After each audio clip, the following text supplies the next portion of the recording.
Despite what their moms told them, they just aren't talented enough for radio. Unfortunately, anyone can have a show these days. Sean. Well, I'm pretty hard to figure out sometimes. In fact, I can't even figure myself out sometimes, so don't you try to. Joe. You're an idiot and really a disloyal person. This is the Cuse Militia. Those two unapologetically biased, orange-blooded homers, Sean and Joe. It's the most bullshit thing I've seen in 30 years. Welcome, orange men and ladies. Happy Monday. This is the Cuse Militia with Sean and Joe at Cuse Militia on the socials. Go there, join the militia. It is a happy Monday. Syracuse. They had to really sweat it out. We sweat it out. And last night's Selection Sunday, they're going in as an 11 seed and will play San Diego State. They are a 6 seed. We'll let you know what we think about that. We'll also try to get James Zuba on from Noon's Magician, see what he thinks as well. So all of that to follow in this NCAA extravaganza. Yeah. Oh, also, we did try to do a live Facebook of Selection Sunday yesterday, and I think it went well. Yeah. Went great. Got locked out of the account, got shut down twice.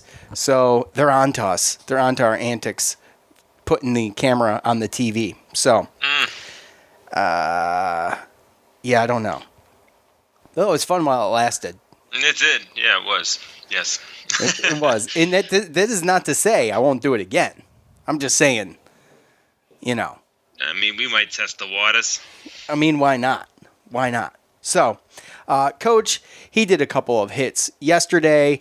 He was on the ACC network. We got a little bit of that. To the montage, we go. Let's go.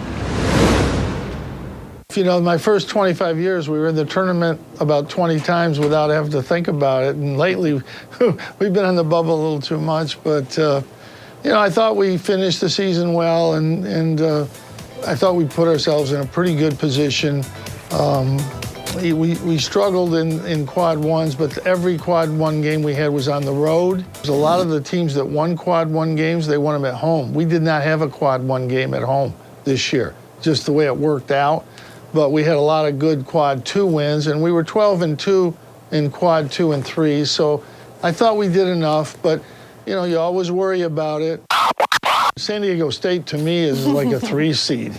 I mean, they're that good. I've watched them play 2 or 3 times. I stay up late and I watch the West Coast games, and I watch them. They shoot it well from 3, but they're big and physical, and they play great defense. They really don't have a weakness, and that's unusual. Almost everybody in college basketball has some weaknesses, unless you're in the top, 2 lines. But when you get to a 6 seed, you expect to see weakness, and you really don't see that with San Diego State. So we have our hands full.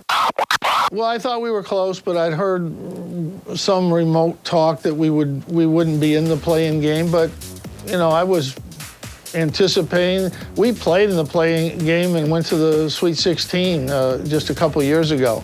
So we've been there. It actually kind of helped us. We got a game in, got going a little bit, and we were able to go ahead and win a couple more games, beat Michigan State, and get to the Sweet 16. But, we'll take this. I would have been happy either way. About 2 weeks ago, I would have said we'll walk to Indianapolis if we can get in this tournament. So I'm not gonna complain. Buddy got sick. He did get the COVID, got sick, and he shot, 25% from the 3 for about 7, 8 games when he was having trouble running up and down the court, let alone shooting.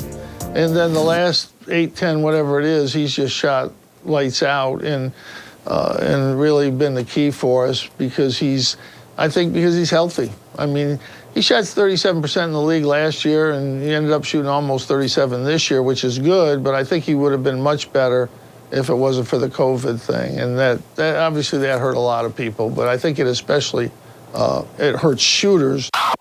Well, our zone does help us a little bit, but when generally in the first game, a team like San Diego State, they're good against zones, they shoot it. They'll have a week to prepare. We're usually better in the second game. We usually win the second game a lot better because the team only has one day to practice. And in fact, the last couple of years when we've been knocked out of the tournament, it's been an ACC team that's knocked us out. Duke did 1 year, North Carolina did 1 year. And, those teams are familiar with us. We don't really want to play a team from our league. But, again, I'm worried about San Diego State. They're not a normal 6 seed. They're really good, and it'll be a tremendous challenge for our team. No question about that.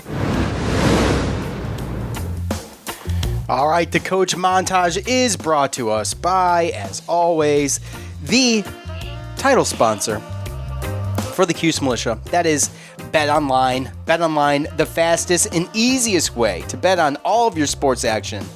The NBA, full swing, college basketball. You got the brackets. You got the props. You got all of that. Go there. NHL. NASCAR. By the way, NASCAR was extremely good yesterday. Extremely good. I wonder why you're saying that. Who won, by the way? Oh, MTJ with the win. That's why you're saying that. If you had that, then you win too. That's a win-win. That's what we call a win-win. Good win by Martin Truex Jr. He's gonna make the chase. You can bet on all the props for the chase too. Already the futures for that. So head over there. They even do award shows, TV shows, and reality TV. You could have done the award shows last night. You know how much X-rated content can they put on regular TV? Maybe that prop was there. I have no idea. Real-time updated odds and props on almost anything you can imagine. BetOnline has you covered for all the news, scores, and odds. It's the best way to place your bets, and it's free to sign up. Head over to the website or use your mobile device today and receive a 50% welcome bonus on your first deposit. Use the promo code ARMCHAIR. It's a 50% welcome bonus on your first deposit. Use the promo code ARMCHAIR. BetOnline, your online sportsbook experts. Thank you, BetOnline. Okay, Joe. So, as we were, I'm going to hit some of what was in the montage, and some of what was in the montage we will save. So, the resume coming in, we talked a lot about the quads. We do it every year since it's first started. I talked to my brother-in-law. He hates it, yeah, but like we were talking about, it seems to line up to some extent. You could throw out Louisville, and I think it's clear. I didn't put this in the montage, but they were talking about Louisville. And I just don't think, they did enough. They had 5 games in a row that were postponed. You shouldn't be able to get in when you have that many problems, in my opinion. So, coach is going to act surprised. He knows. If that was my team, I wouldn't expect to get in. So that's my opinion. Well, when we talked about whether or not, the coronavirus situation was going to help or hurt, and it seemed to me like it hurt teams that didn't play as many games. Exactly. Realistically, when you look at it. Right. Virginia Tech being a 10 seed to me at 16-6, being ranked all year. It just seemed to me like not playing as many games hurt, and they basically used it against you. And I just hope that when they looked into it, they didn't use it against a team where it really wasn't their fault. I don't know if they're ever going to really say that's a reason one way or another. But if they're just kind of shooting down the middle, and shooting straight, and they're saying, look, you just didn't get the wins because you didn't have as many games, then, that's just what it is. But, it was tough because I thought Louisville was going to get in the whole time. Well, what do you think about... And as the whole weekend went on, it was just weird. It was like we weren't in, then we were like the last team in, and then we were like the last team in the buys, and what happened to where we passed Drake and we passed Utah State and we passed all these? It was just really, really weird that it was like we weren't playing and we were still just moving up. And maybe it was just the right teams losing, but it was just a really, really weird situation where it was like I was nervous, and then all of a sudden I wasn't. By the time it got to Sunday, I almost was expecting our name to be right, and we had to sweat it out till the very end of the of the show. Well, I started seeing some teams getting named, and it was like... Well, what about the resume, though? The resume, though, to Coach's point, I feel like it was enough. I feel like it was good. They didn't have a quad 1 game at home. A lot of the other teams did. It plays a huge role in that. But also, on the flip side of that, a quad one game at home is difficult to come by because it's an elite company. It's a very small window of teams. So with the ACC being down a little bit this year, you could take that. You could play the other side of that coin. That's where I would take it. Well, and I think a lot of stuff gets put into that, but most teams have a losing record in the quad one area because of that exact thing.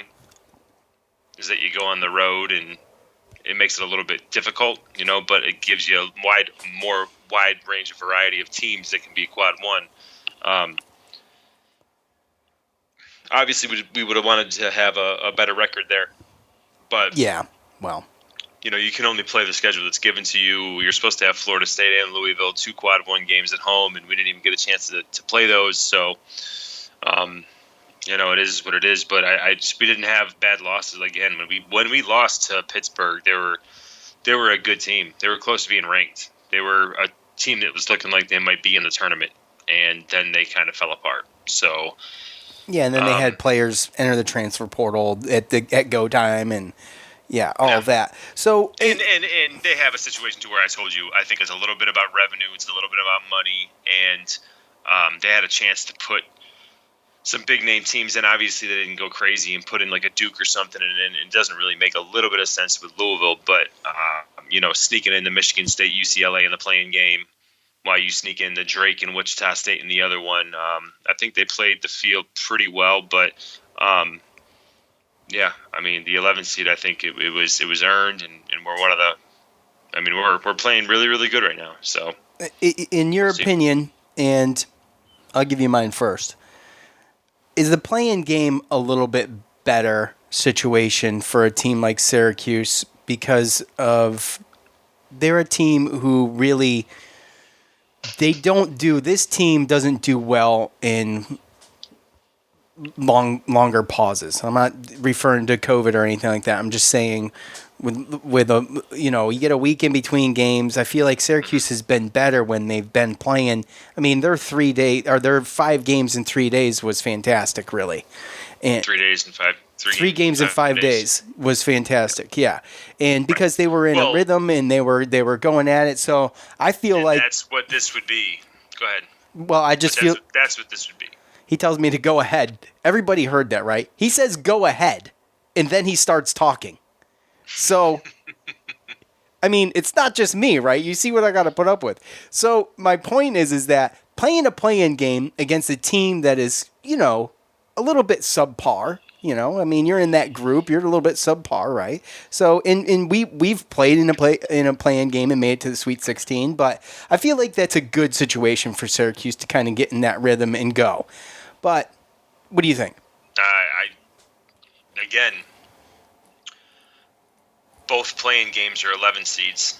We're an 11 seed, and it would be a situation where you would basically play a game on Thursday, then have to play a game on Saturday, then have to play a game on Monday. Mm-hmm. So, again, that would be 3 games in 5 days. And, I just don't know if that's necessarily the best there might be situation. some people that think, okay, get the warm-up game in, right? But then you're talking about, you're risking some type of injury. And obviously, with the COVID thing, you're contact tracing, right? You're risking that. And true.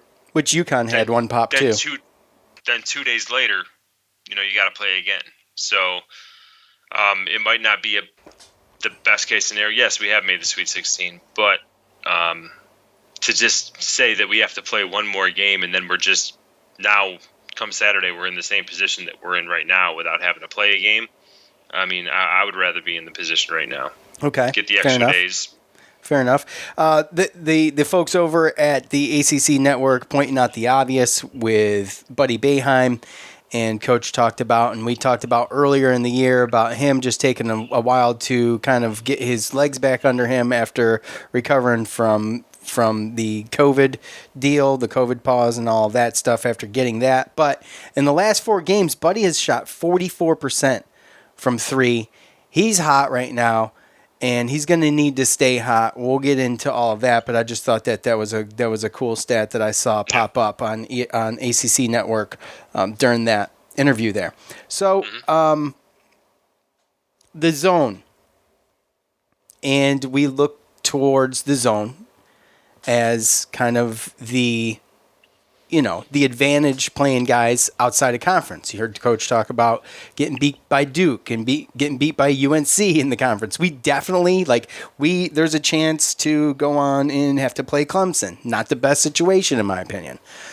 So, I don't think we have to worry about that. Well, I understand, but I mean, there's a chance. So, anyways, it could happen. And, having it happen the past couple of years, not the ideal situation, I don't think, for Syracuse. But, San Diego State, they're going to have a week to prepare for the zone. And we're going to get into them and what they can do on offense. But I don't know. Oh, and you have to, this is the same coach, too. I watched his little interview that he had about, the matchup and everything on YouTube today. And it was funny because he came out and he's like, maybe because we're not playing on a ship, maybe we'll be able to hit some, there won't be any wind and we'll be able to hit some 3-pointers. And, he was kind of mocking toward the last time that we played him, which was, I don't know exactly the year, but 2012. I know DeJuan Coleman was on the team, and you remember it was the Atlantis where he played on that ship. And obviously, apparently, there was some wind, and they didn't make too many shots. So he made a little joke toward that, but it is a coach that has seen this 2-3 zone, and not this particular one, but has dealt with it. I know it's been a little while, and it's not all the time, and really nobody in their conference has played zone all year other than Air Force. So we'll see. But definitely a team that is not familiar with it. Yeah, absolutely. So, let's get into it, shall we? Yes, we shall. The 16-9, 9-7 Syracuse Orange, they will face the 23-4, 14-3 San Diego State Aztecs this Friday at 9:40. Great primetime game for me. I'll be primed, that's for sure. The Aztecs are the 2021 Mountain West champions. They're currently on a 14-game win streak, and they have 4 wins against tournament teams, just like Syracuse.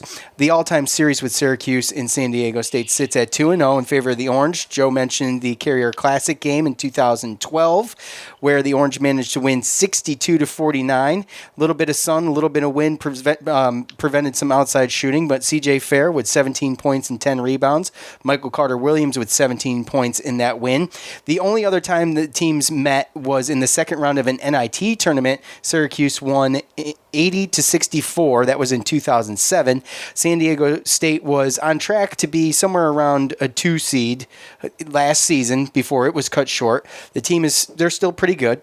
They have a combined record of the last 2 years of 53-6. Okay, so fairly decent.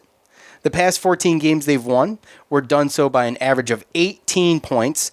A couple problems. 6'6", 200-pound senior guard Jordan Skakel. It's Skakel, right? Skakel, not Shackle? No, I don't know. Shoulda, woulda, coulda checked that, but I didn't. He's averaging 14.3 points a game and hitting 47% from behind the arc out of 167 attempts. That's a clip right there. Also, 5'8", 165-pound senior guard Terrell Gomez. He's also shooting at a high rate. It's 42% from behind the arc on 120 attempts. As a team, they shoot 37.5% from distance. 6'6", 235-pound senior forward Matt Mitchell. He's leading the Aztecs in scoring with 15 points a game. And 6'10", 230-pound junior forward Nathan Mensah. He is leading his team with 6 rebounds a game. So, Joe, this team, they really win on their defense, and that's what worries me. Although they can score and they can do it well, San Diego State is ranked 8th in overall defense, holding opponents to an average of 61 points a game this season. Mm-hmm. And as you pointed out to me yesterday, they have the number 11 adjusted defense according to KenPom. So, the stat I grabbed was from the NCAA official stat holders. So, right. Syracuse has struggled against good defenses this year. It worries me a little bit. They got a really tall guard. That dude is a problem. They got a 6'10" forward. He doesn't, play a ton, but I expect to see him a bunch in this one. So, what do you think, Joe? Yeah. Well, I've looked up a couple different things, read some articles, and saw a couple things. Mike McAllister put a good one out there, SportsIllustrated.com, and not a very good shot blocking team, not a very good 3-point shooting defensive team, so to speak. So it seems like they kind of pack it in. They don't let you get easy shots, close to the basket. But as far as 3 points go, they're not great as far as, stopping them. And again, like I said, shot blocking. So, sometimes you wonder if this, adjusted efficiency and everything just kind of goes with, straight the schedule and who they've played and everything. Obviously, Mountain West, they had 2 teams on the bubble, 2 teams get in. So it's one of the better mid-major conferences. But, we're going to see Mensa being 6'10", Mitchell being 6'6", and Shackle being pretty tall too, 6'6" as well. But I know Gomez he's 5'8", so that's going to be a kind of a problem if we take Joe out. Pulliam, the other guard that starts, is 6'3" as well. So if those are going to be the 2 that start and they're going to be guarding Joe and Buddy, we're going to have the height advantage right away. I don't know what it's going to look like as far as guarding Doljai and Guerrier. Mitchell is only 6'6", so I don't know. Yeah, presents a little bit of a problem for him. He's a leading scorer too. So and this is a team that goes 10 deep. The last game they had in the Mountain West championship, they had 9 guys play over 10 minutes. They got a 6'7" and a 6'9" forward that comes in. A couple other guards that come in. So they're gonna sub. They're gonna keep their guys fresh. And they're very, very good at committing turnovers and not turning the ball over. So, really one of the things that we got to look at, really obviously all year, like we've talked about, rebounding. I think that they're going to have energy. We got to show up with the same energy we've had the last 4 games and match their rebounding and their energy and going for loose balls and stuff like that. But we really need to hold on to the ball and not have a lot of unforced turnovers. And really not a lot of turnovers overall, but definitely not unforced. And really, I just think Buddy, I don't think he needs to do even close to, I don't want to say even close, but he don't need to put up 27, 28, 30. 31. But he definitely needs to be consistent and get close to 20 and hit those shots.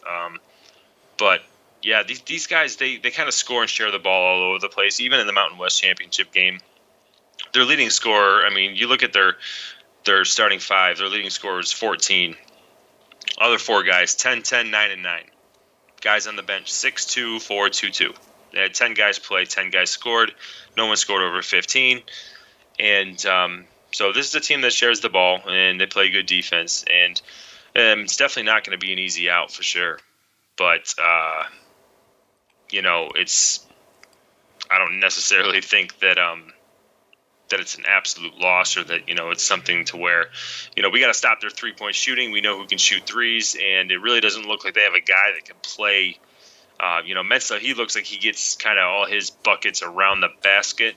And it doesn't really look to me like they have a guy that's going to be able to play in the middle there at that free throw line. So, they might come out and hit a couple of threes early, and with their energy and everything and their shooting, maybe get up a little bit. But once we figure out our defense against them, then I think you're going to see some tides turning.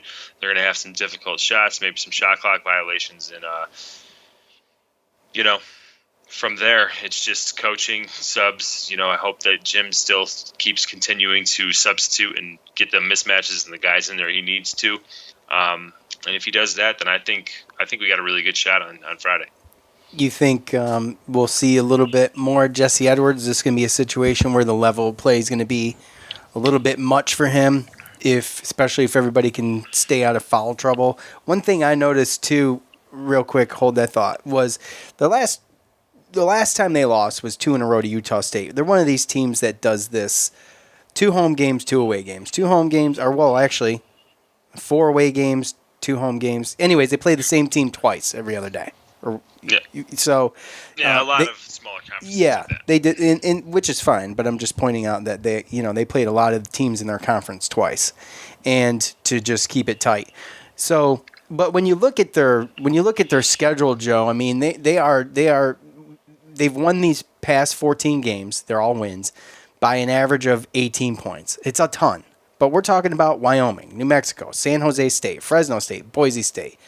I don't know at what level, by the way, that those teams are able to play at, to be honest, because, we're out of the ACC. I'm not watching this West Coast stuff that much. If I am, I actually do, but it's on. I'll watch it, but I'm usually doing something and just the game's on. I'm not paying a ton of attention to it. So their strength of schedule was something like 89, and ours was 49. So I just don't know how much, and it's hard to say how much they've been challenged this year. So that's one thing to keep an eye on, and that's not to take anything away from what they've got going on and winning the Mountain West and all that stuff. No, because just like us, they can only play the teams that are in front of them, right? Right, exactly. But I mean, when you think about the caliber of team they've been playing, I mean, I think Syracuse, so Utah State, right? They went to the conference. They were beat by them twice, and then they went to the conference championship and beat them. So, they seem like a pretty decent team, I guess. I have no idea. No, Utah State made it still, so we'll see. Right. So, anyways, that's just. But realistically, even like a Colorado State or a Boise State, right, in their conference that were on the bubble, if they played an ACC schedule, then they would probably be not where they are. Toast. Right now. So yeah, I mean and that's just it. And for you look at how many ACC teams got in? 7. Yeah, which isn't terrible, but it's low, right? Yeah, yeah, it's low, and the highest seed we got was 4. Right, 2 of them, correct? Yep, Florida State, Virginia. So, it's tough to say. That whole thing's such a tough call. Everything everybody had to go through this year to get to this point, just. I'm just happy we're in, man. I'm just happy we're in, too. So there was a moment yesterday where I was messing with the technology and getting kicked off of Facebook when Joe was, kind of narrating it up for me while I'm playing around with all that stuff. And there was a point where he crushed my hopes, and I think he crushed his own in the process until we saw San Diego State come up and we're like, all right, let's see what we got. And then boom. So what did I say? I was like, be Syracuse. Yeah. So anyways, we will do predictions. We are going to hear from James and all of that right after this.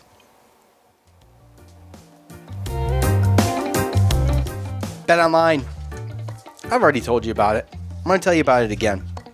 BetOnline, the fastest and easiest way to bet on all of your sports action. The NBA, college basketball, NHL, NASCAR, all of that's in full swing. MLB's coming right up. Even award shows, TV shows, and reality TV. Real-time, updated odds and props on almost anything you can imagine. BetOnline has you covered for all news, scores, and odds. It's the best way to place your bets, and it's free to sign up.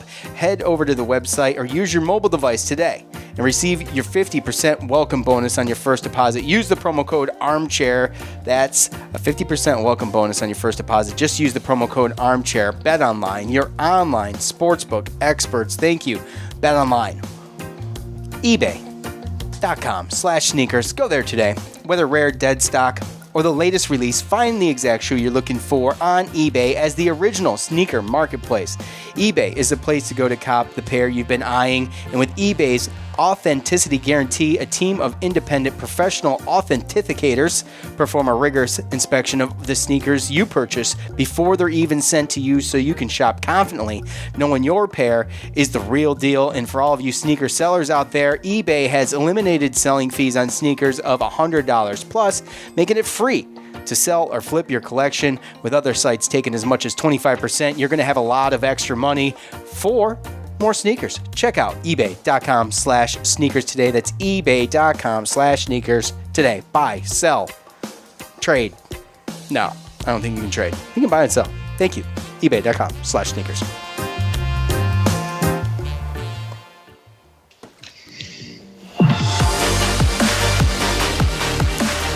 You know what time it is. It's James time.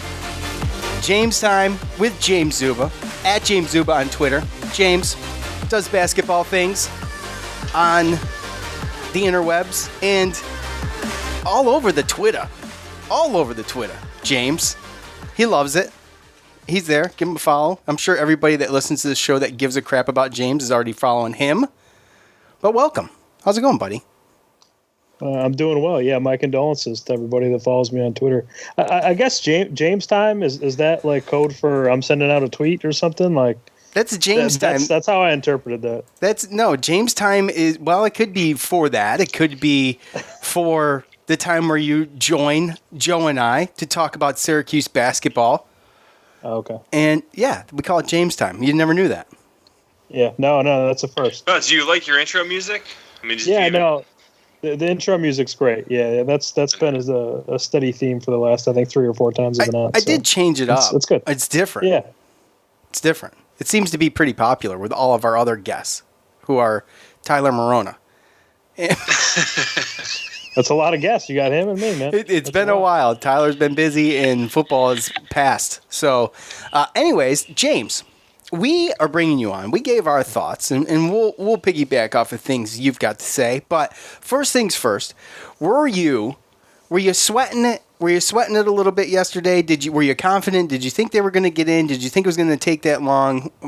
What are your thoughts? First of all, yes, answer that first. Then I got to follow up. Okay. Yeah, no, it's funny you asked. So actually I had a few buddies over for Selection Sunday, and that's a party. That's a party. Yeah, we got going, had some food, made some sliders and potato skins and all that good stuff. But yeah, once the bracket was getting revealed, and at first you see Drake, you see VCU come up, you see Wichita State, and then you see Utah State, and you're like, wait a minute, is Cuse out? And then you see the ACC, and you see Virginia Tech in the 10 spot, and you see Georgia Tech in the 9. So you start putting the pieces together, and you're like, maybe the committee just didn't think that highly of the ACC, and these other bubble teams are getting in, so maybe Cuse is out. But sure enough, you get the San Diego State and then the Syracuse, and then you say, oh, okay. And there were some other teams that were right on the cusp. Obviously, Louisville is the first team out; they didn't get in. There was a lot of talk about their resume in the lead up, but the committee decided to go with Syracuse over them. So here we are. But yeah, to answer your question, I thought Cuse wasn't getting in for a second. So that sounds exactly like what we went through, Sean. It was kind of the same thing. Like yesterday. I was confident. I was like, you know what? I think we're gonna get an 11 seed. And I saw the Drake Wichita State playing a game, and I'm like, okay.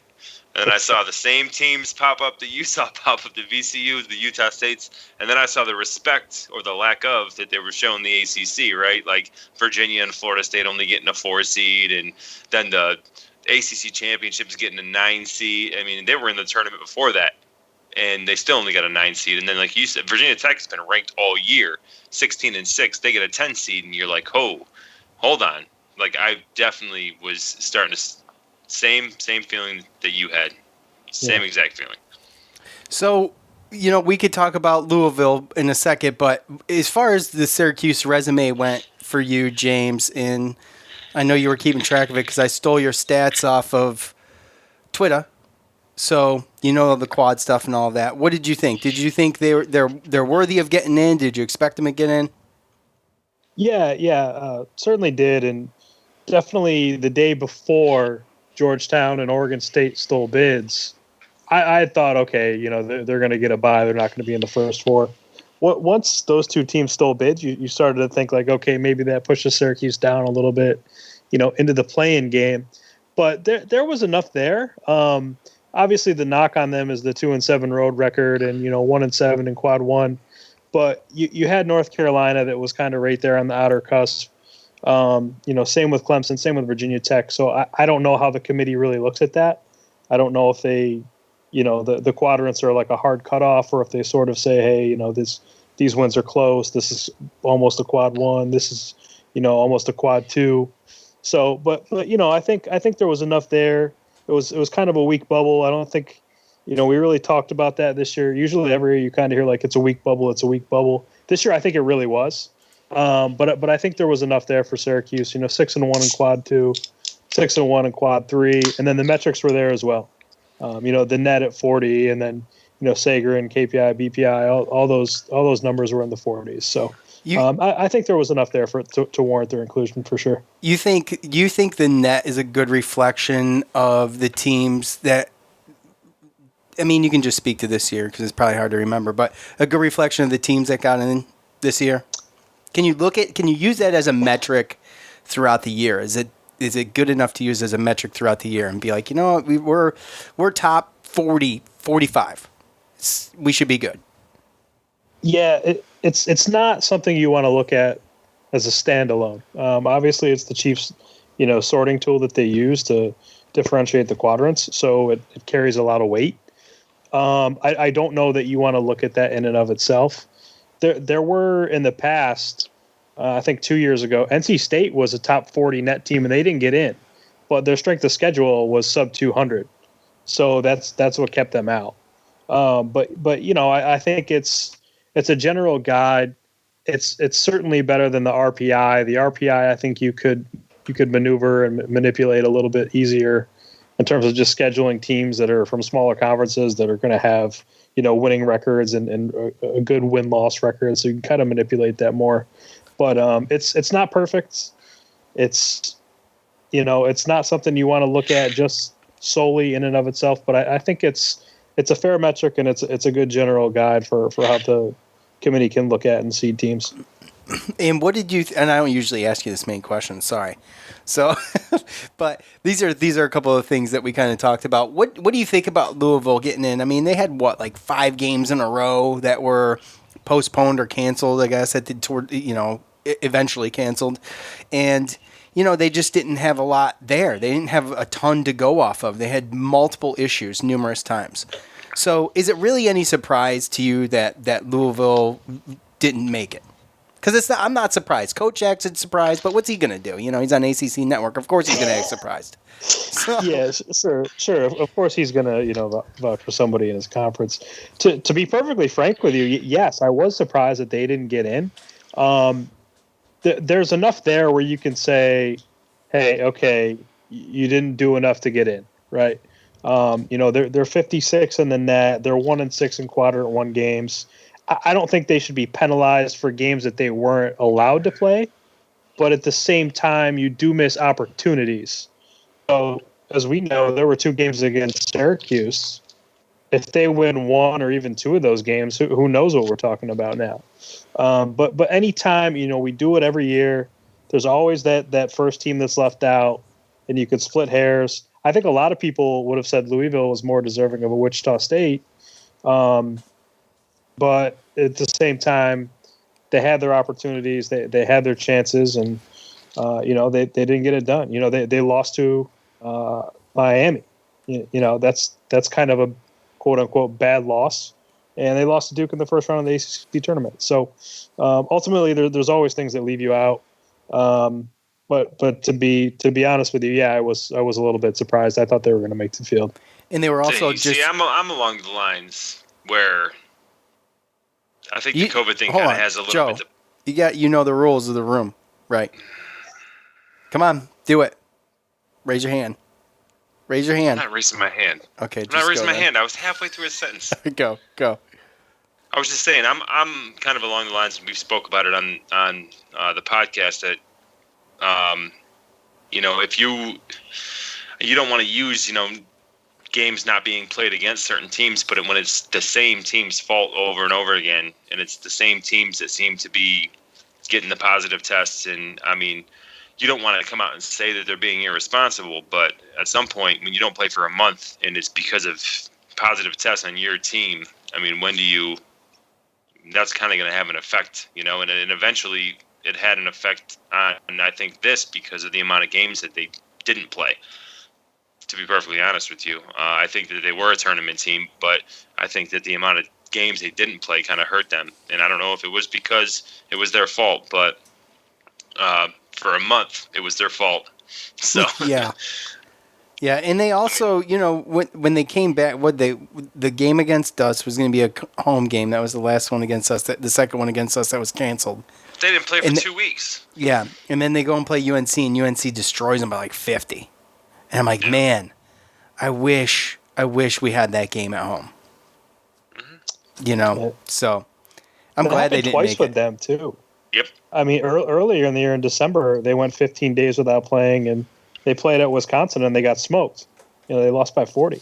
Yep. So that happened twice with them coming off of COVID pause, where they suffered 30, 40-point defeats.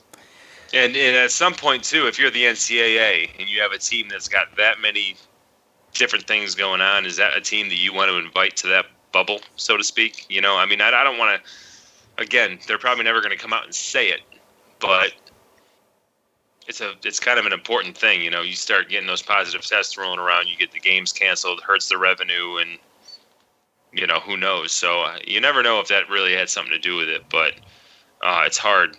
It's only speculation, but it's hard not to think that wasn't a conversation. Yeah. Well, hey, look at it. You don't have Kentucky, you don't have Louisville, but you have Rick Pitino and Iona in the tournament. How about that? That's great. That's great, actually.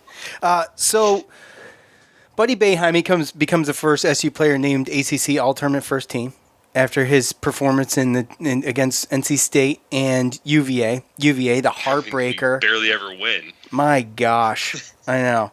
Right, exactly. Right, we've never won 2 in a row in the ACC tournament. Got to play more than one game to make the ACC tournament. Yeah, but he does it in 2 games, which is phenomenal because he's playing at a high level, James. In the past 4 games, I mentioned this earlier, he's 44% from behind the arc in the last 4 games. And going into this game, and I want to get your thoughts on San Diego State, obviously, but going into this game, and you look at Buddy Boeheim just kind of leading this team after, we've been waiting for someone to kind of grab this team by the cajones and take it and put it on his back and do their thing. And Buddy has done it the past couple games, but can he continue it? Does the week off hurt Syracuse? Can Buddy keep going? Do you think he's just this? Is this the Buddy we've been? We know it could be. Was the COVID pause that big of a deal? And just getting back in the groove, did it make that much of a difference? Yeah, well, the week off in between the Clemson game and the first round ACC tournament game didn't seem to affect him too much. Right. He certainly didn't cool off at all in the ACC tournament.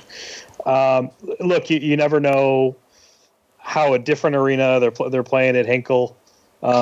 You never know with shooters, but I think we've seen enough with Buddy to know that even if his 3-point shot's not falling, he can do some other things where he can get his mid-range going and he can get other areas of his game involved. So I think we can expect him to play fairly well in the NCAA tournament. But yeah, I mean, he's played incredible. I mean, through the final stretch of games, he's just shot the lights out. He shot the heck out of the ball. And this is the Buddy that we saw last year, right? And he's added a few other things as well. But, people forget how well he played in that sort of understudy role to Elijah Hughes. He was kind of that secondary scorer on the team last year. And he had some games where he just shot the heck out of the ball. Virginia Tech comes to mind where he was just lights out. And he shot it well all year. I mean, he led the Power 5 in 3-point makes last year. So to see him have this kind of finish, it's not totally surprising, and I think Jim Boeheim said it as well. When he had COVID, it kind of took out his legs. He didn't really have his legs underneath him, and some of his shots were coming up short. But no, this is the Buddy Boeheim that we know. Certainly a great shooter, one of the best shooters in the country, and it showed down the stretch. Daddy's boy needs to be benched. Awful. He's only playing because his dad's the coach, right? Just nepotism. Just going through all of that, and he's on Twitter because he's reading his dad mean tweets in the living room while they're watching The Bachelor or whatever the hell. So, he's going through that whole thing and just not paying any attention to it. And, man, just what an amazing performance that he's put on the past few games. He's key for us. Obviously, San Diego State is going to lock on him and try to stop that from happening after scoring 31 against UVA. But another problem is San Diego State. And they got some guys that can shoot, James. They're really good. They've won 14 in a row. I mean, we can talk about their strength of schedule or this or that, but it's still not easy to win 14 in a row. And you've got two guys shooting over 40% from three with significant attempts. And obviously a good defense. They can shoot, but they haven't seen the zone since 2012 on a aircraft carrier. But what do you think about San Diego State? Yeah, they're an interesting team. They're led by two seniors, Matt Mitchell and Jordan Shackle. Shackle, the better shooter of the two. But Matt Mitchell's really good. I mean, he's really good in kind of that mid-range area. He's really physical in and around the paint. He's going to look to mix it up. I mean, he should be able to work the high post against the zone and maybe get down there along the baseline a little bit as well. But he's really good. I mean, that's the guy you got to watch out for. Interesting nugget. I don't know if anybody read the site today, but he actually grew up kind of idolizing Carmelo, and Syracuse was his favorite school growing up.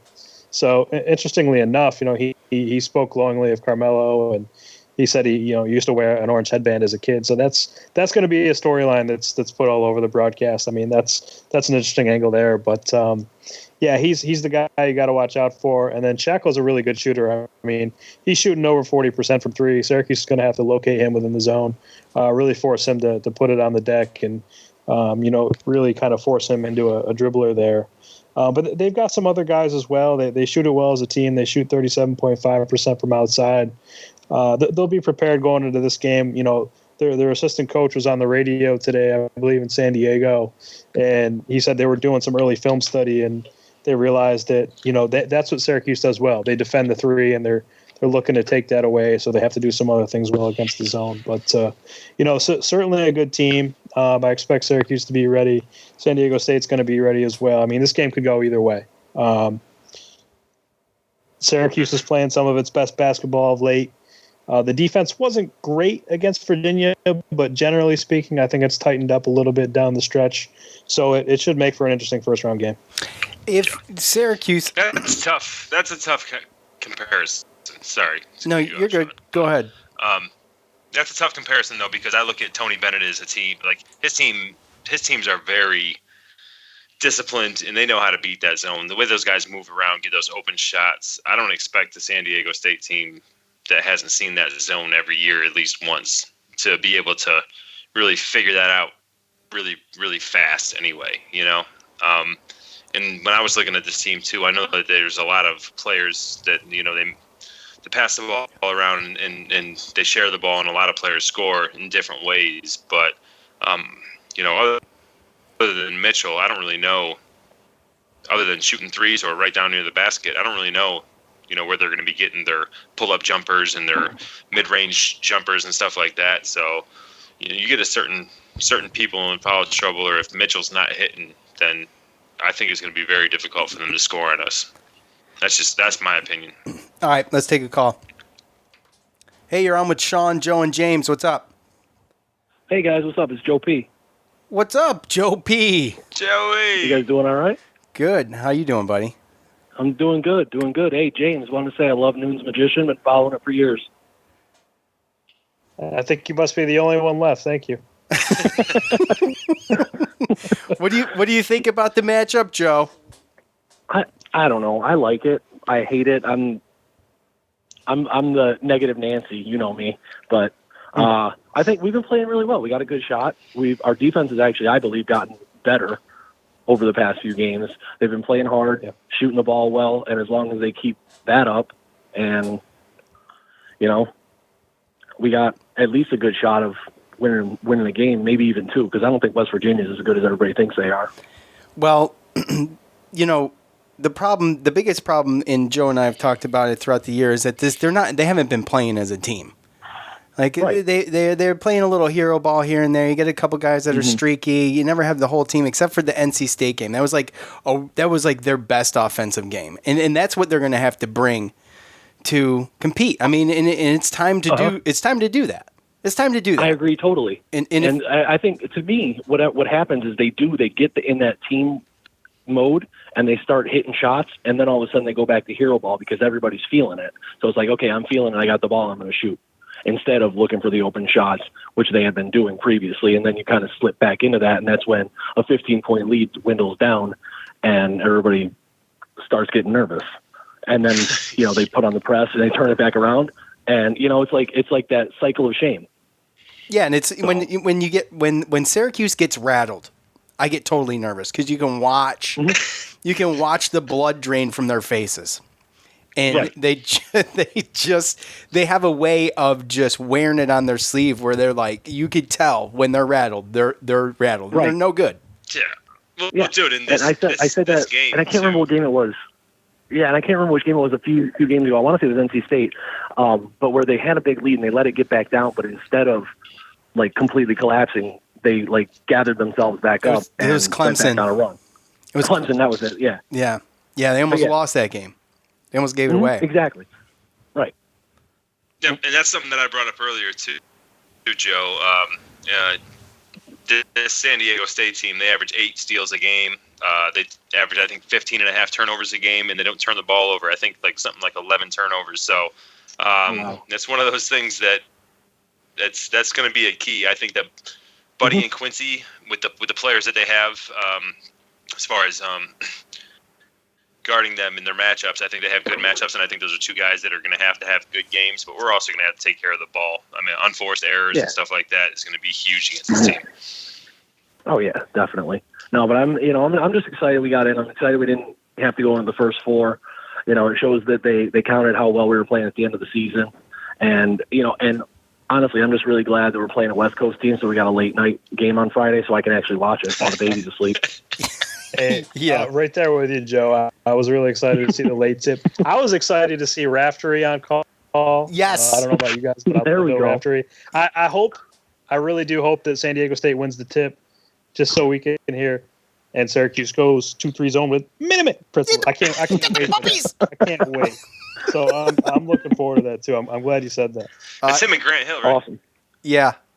And Nice. well, Nance is on play-by-play, and then him and Grant are on color, and then Tracy Wilson's sideline. So that's a great crew. I mean, that's the crew that you would hope to get for first round. Oh yeah.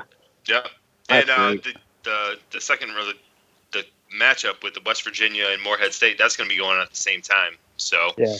That's we're cool. not really going to know so we're not even going to be able to watch that. But Joe, were you nervous? Nice. Were you nervous when you were watching the tournament selection show? I actually didn't get a chance to. I was following it just on Ted.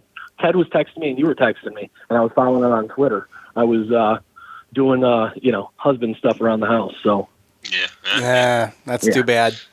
I know. Well, the negative Nancy in me didn't want to put a jinx on it, and staying away was working. So I was like, all right.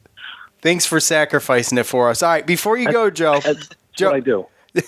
We appreciate it. Thanks for working. Thanks for working during most of the games too. We appreciate that.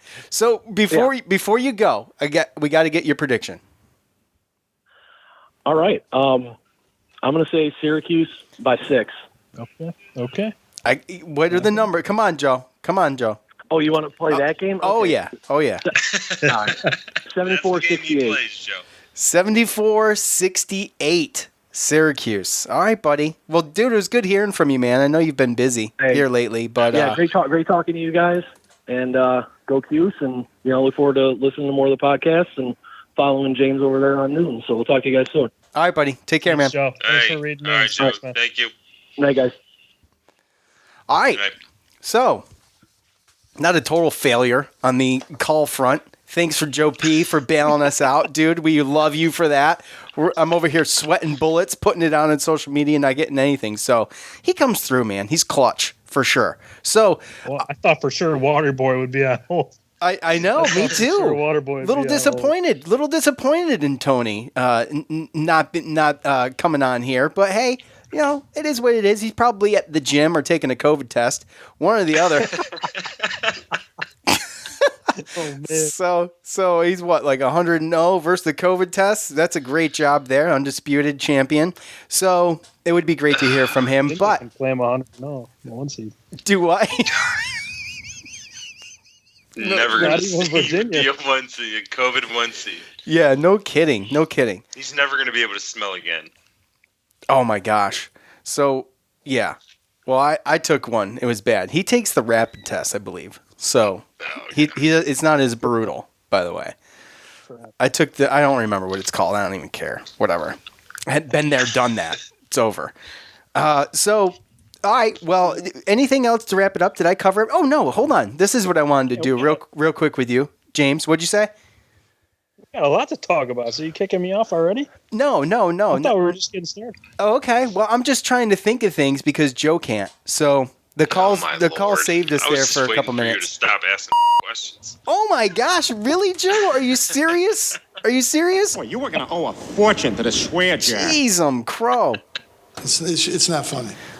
It's not funny. It's not. It's not, Coach. I agree with you. I agree with you. So. Well, why don't you mark that down? So I am. I'm right now. I'm writing it down. Gonna have to clean that up there for the kids. So, James. I'm gonna have to get predictions now because my next question hinges on that, on just that. So you don't have to because I know you do it in print, James. So you can opt out, okay? Because I'm not trying to. The 5 people that are listening right now, I don't want to ruin the printed version of this for them. So, Joe, though, I'm going to make you go first on your prediction. Don't do mouth noises, please. Sorry, 68-63. 68-63. Syracuse. Yep. I got to go with my pick. Remember when we did the 3 sports picks, and I picked both Syracuse and the women's and the men's to make the Sweet 16, so kind of got to go with that. That is facts. Hey, and guess what? I got half of it right, because at least they both made it. That's so true. we're there. That's true. I have to halfway. go back at some point and listen to that. And I'm saying that now, but I probably won't. All right. So, I'll make you because I'm going to be right on most. So, okay. I'm not going to explain too much here. And Joe usually goes on for about 5-10 minutes. So I appreciate that, Joe. Just putting out the prediction. But, man, I'll tell you, San Diego State's allowing an average of 61 points. I don't think, I mean, the way Syracuse's offense is playing right now, I think is probably a step above some of what they've seen. But I still think it's going to be low. Plus, with Syracuse playing a really good defense, I think in the 60s is right about right, Joe. You got a good one. You got a good prediction there in that. I'm going to say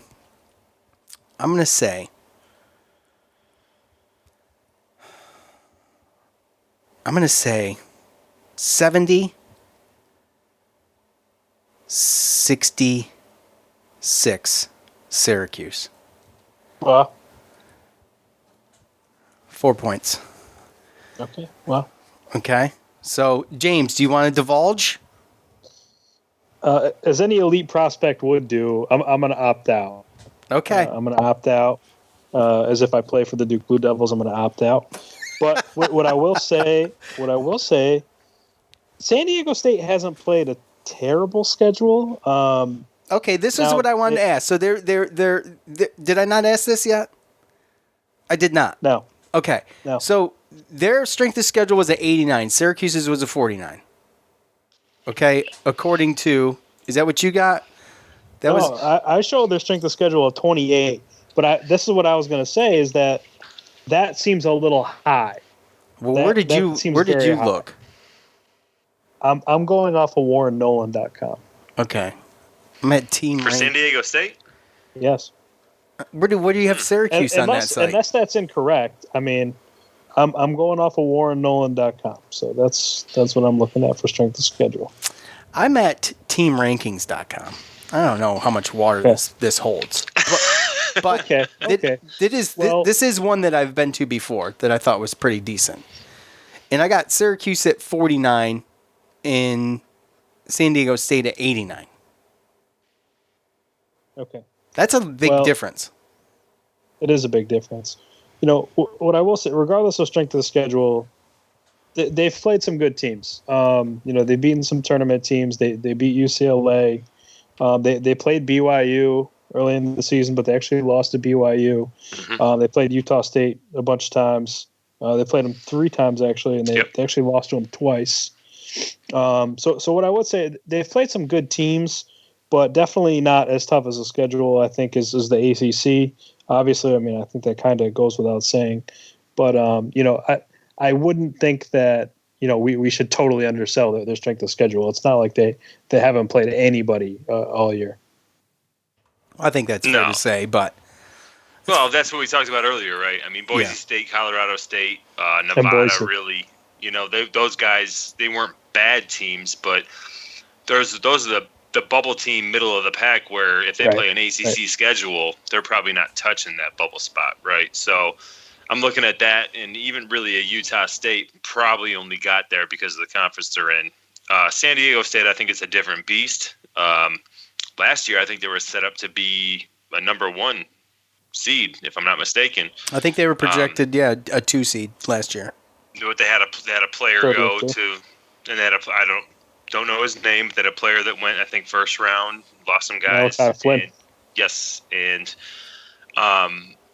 different team, but still same coach and same philosophy, and they still got talent. So definitely not a team to sleep on for sure. But I do believe that day in and day out, Syracuse played better talent, better, more talented teams, I should say, on a night in and night out basis. But it's all going to come down to the things that have been the same things that Syracuse has had to deal with this whole year. I think that if we can control the rebounding, control our turnovers, that those are going to be the 2 biggest things for me, and obviously just scoring. As long as Boeheim continues to, we've seen him go more deep in his bench and put players in that it's going to help with mismatches and help with where they're getting hurt, and he's more comfortable bringing different guys in if certain players aren't playing well. And as long as he sticks to that and they keep making those adjustments like they have, I mean, I think the coaching staff and the way that they've been running the rotation the last four games has been pretty good. So as long as they stick to that, then I mean, I think we're going to be all right. But James, not to say it ain't going to be easy. No, hell no. This is a tough team. No tournament game is easy. This is a tough. West Virginia ain't going to have an easy game against Morehead State. So, well, that's their problem. So, James?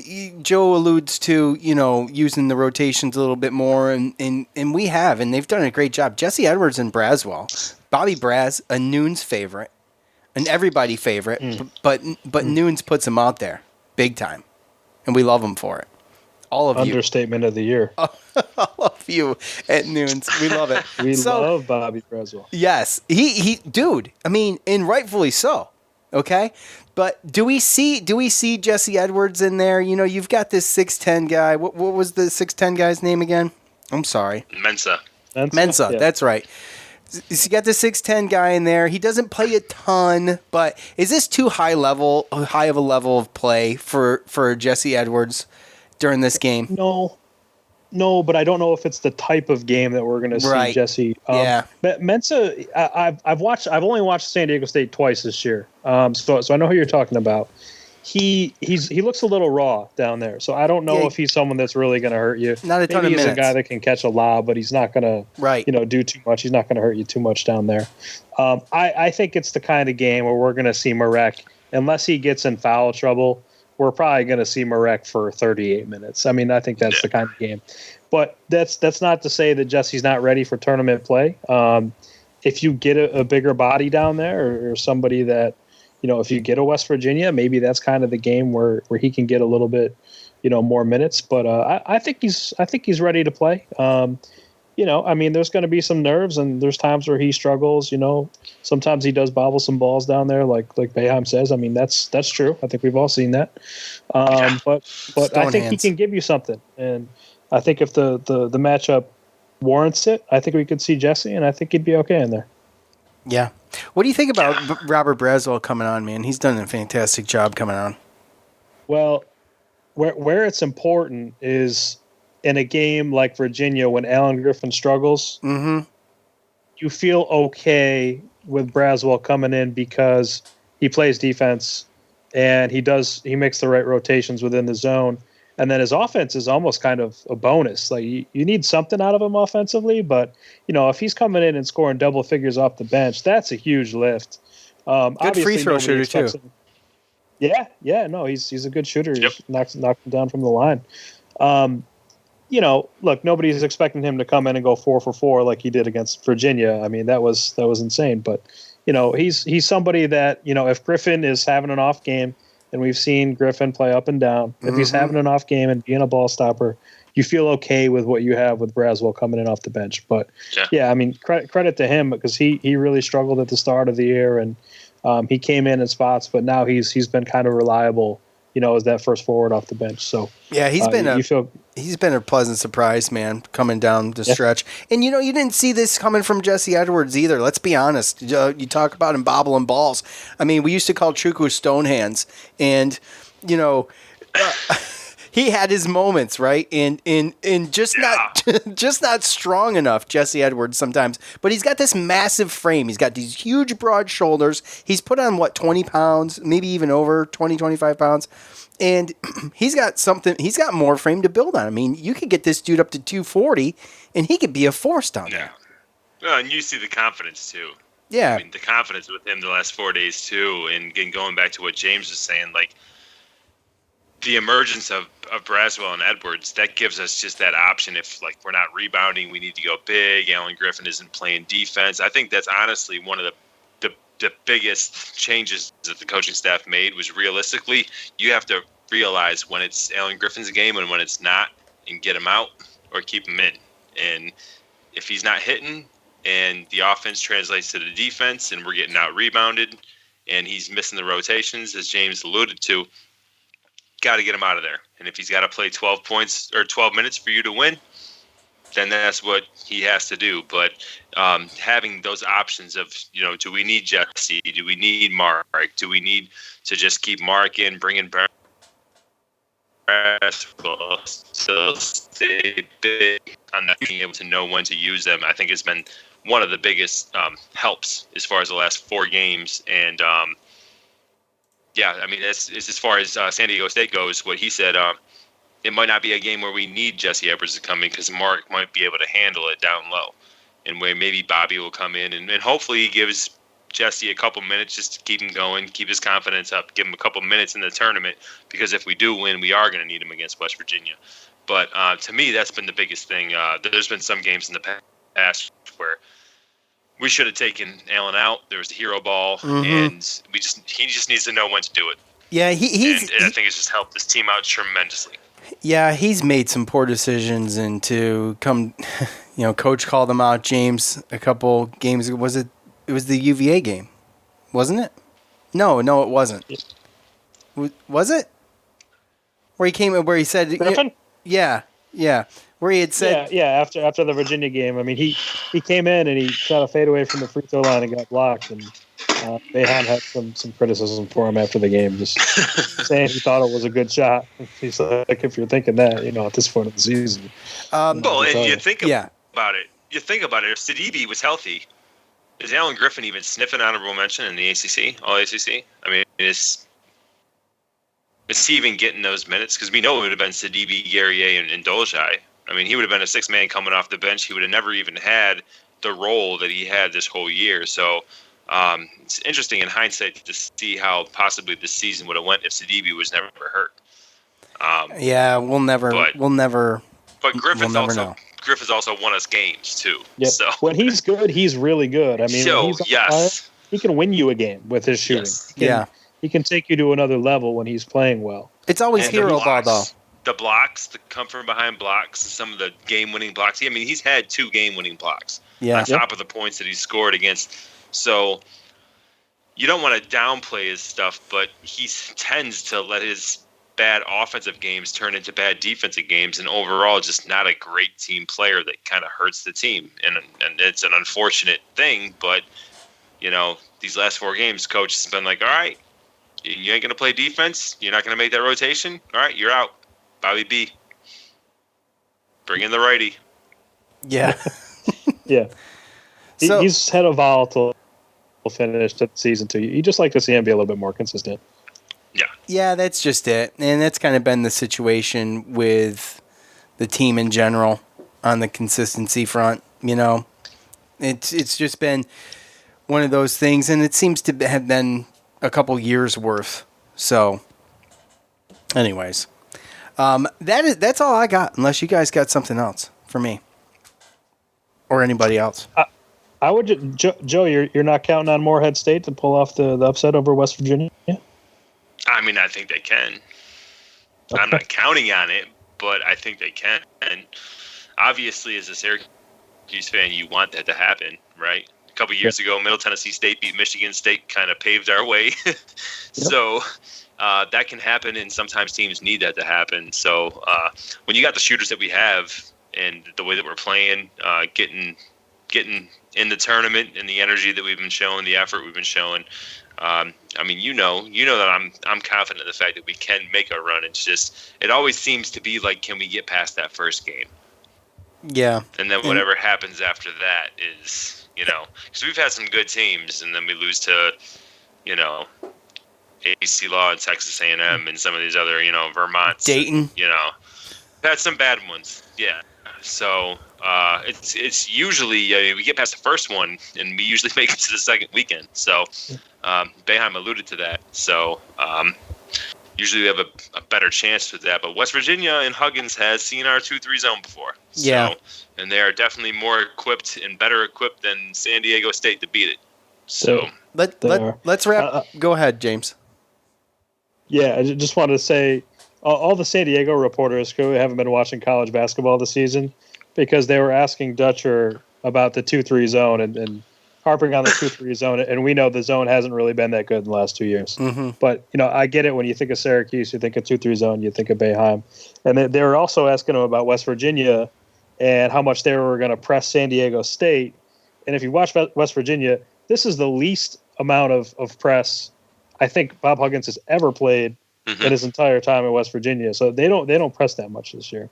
But I would just say really quick on Morehead State, if they do somehow pull off the upset, it'll be by far their best win of the year. They haven't beat a Power 5 team. They're 0-3, and their best win is over Belmont, which is 104 in Kennesaw. So I just want to throw that out there. But if you were on the side of a bracket, though, it's not a bad bracket to be on, right? I don't think it is. State of the 4 is tough, but on our end, having Houston as a 2 seed. I mean, I don't know if you've seen the other 2 seeds, but I mean, I know Houston's good, but yeah, I'll take an AAC 2 seed over the other ones any day. Yeah, I think Houston's the worst of the 2 seeds, but Illinois is, they might be the second favorite the way they're playing right now behind Gonzaga. So most people got Gonzaga, Illinois. Oh yeah, 100%. Oh yeah. Alan Griffin's transfer school, by the way. Would be fun. Yeah. Yeah, there's a reason why he left. He wouldn't have got no playing time. You see that team? Yeah. Holy. Yeah. Hey, James, to wrap it up, how much gold did Jim Boeheim give us all this year in press conferences? I thought you were going a different direction than that. That's why I slow rolled it out. How great were his press conferences, though? Digger? Yeah, no. They've been equally as entertaining as sometimes cringeworthy, but man, he said a lot of things this year. For some reason, I always just remember him talking about Attila the Hun at the Boston College press conference after going into a long segue on politics that was totally unprompted. Nobody, obviously on his mind or questioned, and he just went on a 5-minute tangent about politics. And, is there? We got a whole lot. We got a wide array of Jim Boeheim. Look, we don't know how much more we have of him, and obviously he's. I am collecting to be a little bit more outspoken, right? So it's just telling me the writing's on the wall. But I'm not gonna lie, I love every second of it. It's very entertaining. That's my coach. That's my coach. I love every outburst, every tangent, every time he cuts off one of you guys in there, and just James coming up with the good questions though. James, when he does get called on, he does a good job. But you get the when he does get called on. Yeah, but Hey, man, I'm not top priority. yeah, well, we could see, but which is amazing to me because Well, the worst part about it though is that Who's this guy? you should be versus some of the other questions that we heard. absolutely, I feel like they call Absolutely. on people just because they know. yeah, they know their names, and we're not going to mention You know? any here. Like Stephen Bailey? Yup. Okay, we will mention some here. Because something might happen, right? Hey, Coach, what'd you tell the guys about the NCAA tournament and being on the bubble at the halftime? No. So, Hey, man, what I would say, I like being a little under the radar. It's nice to, not have everybody know who you are sometimes, and there's maybe you Or get be a so predictable. everybody knows who you are, James. Stop it. yeah, everybody. Stop it. But no, yeah, we saw a lot from Boeheim this year, and It's about the to predictability. your sentiment, to your point, I want to bring it back to something that Sean Keeley said, and I think this is true, and I think it'll be understood with the passage of time. Once time does pass and it's time for Jim Boeheim to move on, people are going to miss him. They broke the mold when they made him. He's unlike any other Hall of Fame college basketball coach. He runs a very unique program at Syracuse, and I think people are going to realize just how hard it is to win at places like Syracuse when he does leave. So Yeah. he will be missed. Whether or not this last these last few chapters are remembered fondly or not, that's up for debate. But I think it's been pretty incredible that he's been able to win at Syracuse, and he's unlike any other Hall of Fame college basketball coach. Well said, James, and I concur. And when you look at the caliber of coach that he is, and you look at the money he makes compared to equal or lesser caliber, he's not getting paid what he could be somewhere else, and it's going to be tough to bring someone and put them in that spot without paying out for another coach, and a little bit of sacrifice there by Coach Boeheim, and because he's part of Syracuse, and Syracuse is part of him, and he's part. He's We're upstate never New going to York, see this man. again. No. Yeah. We will never see anything like this ever again. Never again will someone be a walk-on and rise through the ranks and be handed a head coaching job when they're 31 and rise through the Big East. We're never going to see something like this. Never again will a guy come through and not be mentored by a Hall of Fame coach and become a Hall of Famer in college basketball. And certainly never again will we ever see any coach be a head coach of one institution for 45 years from now. We're never going to see this again. absolutely. And with that, James, 5 decades of NCAA tournament appearances. yeah, absolutely. What are we on? As a 30, coach. 35, James? I believe your tweet 78. 35. 30, Jim 35. Boeheim has been to more NCAA tournament game. Well, not games, but they've made the tournament 35 times, which is more years than James has been alive, which is amazing. I've been coaching a long time. That is a long time. And with that, James, I don't give a shit what you or anybody else thinks or writes. that is absolutely He might- true. He Facts. might or he might not. I don't know. I want to thank our good buddy James, dude. It's always great having you on. Thank you, all Yes, of sir. you, for hanging out with us. Special shout out to Joe P. Appreciate that. Also, ebay.com/sneakers and BetOnline for Joe and James. I'm Sean. We're out. Peace. Just barely got it in there. I don't even know if I did.